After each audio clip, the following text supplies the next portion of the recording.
Alors, il y a principalement deux choses que vous voulez savoir au sujet des jeunes pour que l'activité se déroule parfaitement.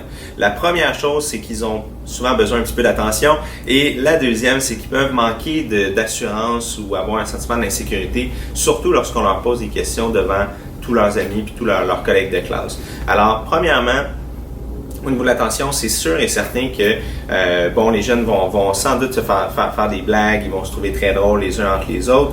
Alors, on va revenir dans quelques instants sur le sujet de la discipline, mais l'important, c'est simplement de se rappeler que c'est une activité qui est là aussi pour avoir du plaisir. Donc, il y a une certaine marge de manœuvre qui est tout à fait normale et correcte à travers tout ça. On va voir s'il y a des excès, comment on doit aborder là, ces situations-là.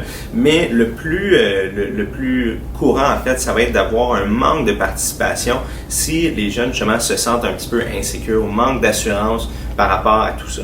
Alors, une chose qui est très, très importante, c'est dès le début de les inciter et de les encourager à participer, de les féliciter lorsqu'ils prennent la parole, même si la réponse n'est pas nécessairement bonne ou quoi que ce soit, pour les dégêner un petit peu, puis les inviter là, à vraiment prendre action, parce que c'est comme ça qu'ils vont vraiment maîtriser la matière.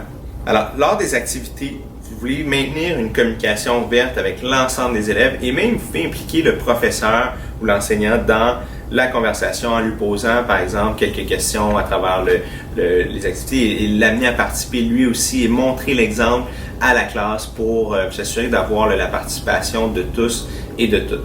Et gardez en tête que les jeunes sont souvent motivés par les jeux puis par un sentiment de compétition. Alors, n'hésitez pas à vous servir de ça pour encourager tout le monde là, à mettre la main à la pâte et puis à participer aux questions puis aux activités. Un petit truc pour garder l'attention des élèves pendant que vous faites les explications, c'est de ne jamais distribuer le matériel avant d'avoir donné les consignes. Autrement, vous allez tout de suite perdre l'attention du groupe, ils vont être intéressés par ce qu'ils ont dans les mains, par les feuilles, ils vont lire, bref, ils vont pas vous écouter. Alors, commencez par bien expliquer les étapes et le déroulement, et ensuite, étape par étape, vous allez pouvoir distribuer le matériel nécessaire. Ensuite, pour ce qui est de la discipline, comme on discutait un petit peu plus tôt, c'est vraiment l'enseignant qui va être votre meilleur allié pour ces situations-là. C'est son travail à lui et non pas le vôtre durant la demi-journée de rectifier là, s'il y a des comportements qui sont inacceptables, et donc d'intervenir là, dans ces situations-là. Donc, vous n'avez pas à vous en soucier.